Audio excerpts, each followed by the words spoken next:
Shalom. Hari ini kita akan renungkan kitab Wahyu pasal 1, teksnya ayat 1 sampai 20. Dan sudah dibagi dua paragraf.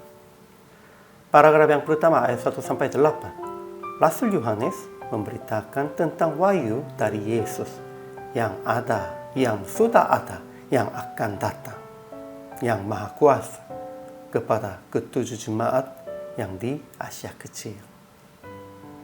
Paragraf yang kedua ayat 9 sampai 20. Yesus datang kepada Yohanes di pulau yang bernama Patmos dan berkata, "Tuliskanlah apa yang telah kau lihat, baik yang terjadi sekarang maupun yang akan terjadi sesudah ini." Kesimpulannya, Yohanes menulis wahyu Yesus Kristus yang harus segera terjadi. Yohanes memberi salam dengan nama Yesus yang ada dan yang sudah ada dan yang akan datang.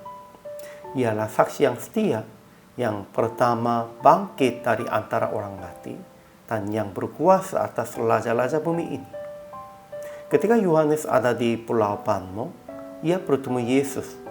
Dia tulis dan kirim surat-surat tentang ia melihat dan mendengar, baik yang terjadi sekarang maupun yang akan terjadi sesudah ini, kepada ketujuh jemaat di Asia Kecil. Ajaran tentang Allahnya. Pertama, Yesus memberikan wahyu kepada kita melalui Rasul Yohanes. Ia berkata kepada Yohanes, "Tuliskanlah apa yang telah kau lihat, baik yang terjadi sekarang maupun yang akan terjadi sesudah ini." Kedua, Yesus yang ada dan yang sudah ada dan yang akan datang, dan dari ketujuh roh yang ada di hadapan tahtanya, saksi yang setia, yang pertama bangkit dari antara orang mati dan yang berkuasa atas raja-raja bumi ini. Ia mengasihi kita dan telah melepaskan kita dari dosa kita oleh darahnya. Ketiga, ia datang kepada Yohanes dengan penampilan yang mulia, yang berkuasa. Ajaran tentang manusianya. Pertama, Yohanes melihat Yesus Kristus yang datang dalam kemuliaannya dan mendengar suaranya yang seperti desau air bah. Jadi dia tersungkur di depan kakinya, sama seperti orang yang mati, karena takut. Rasanya begitu. Kedua, akan berbahagia mereka yang membacakan dan mereka yang mendengarkan kata-kata nubuat dan yang menuruti apa yang ada tertulis di dalamnya, sebab waktunya sudah dekat. Ya, tidak usah rasa takut. Baca aja, dengar aja, dan menurutinya. Melaksanakannya begitu, tidak usah takut.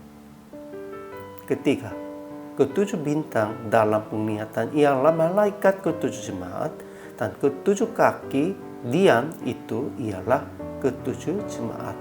Itu artinya Tuhan Yesus Kristus tetap memperhatikannya jemaatnya. Jadi aplikasi hari ini. Pertama, percaya Yesus Kristus yang telah bangkit. Ia menangkap dirinya kepada mereka yang kasihinya. Itulah kita juga. Dan menguatkan hati mereka dengan wahyu. Tuhan Yesus tetap menguatkan hati kita juga. Sehingga jangan rasakan takut. Kuatkanlah hati. Kedua, tetap membaca, mendengar firman yang telah dituliskan melalui inspirasi Roh.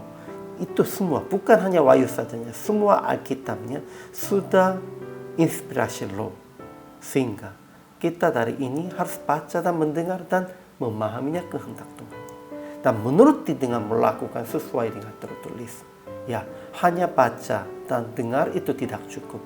Menurutinya dengan melakukan itu. Ketiga, memberitakan Injil, rencananya dan kehendaknya dengan berani. Inilah kewajiban kita. Jadi PR praktik hari ini, tetap konsentrasi kepada Yesus dan membaca Alkitab supaya memahami suaranya untuk Anda. Kemudian, menuruti itu dengan memberitakan kepada sesama dan melakukan sesuai dengan pemahaman hari ini juga. Inilah kewajiban kita. Inilah melakukan kegiatan sesuai dengan kehendak Tuhan. Hari ini juga selama melayani, Tuhan Yesus memberkati.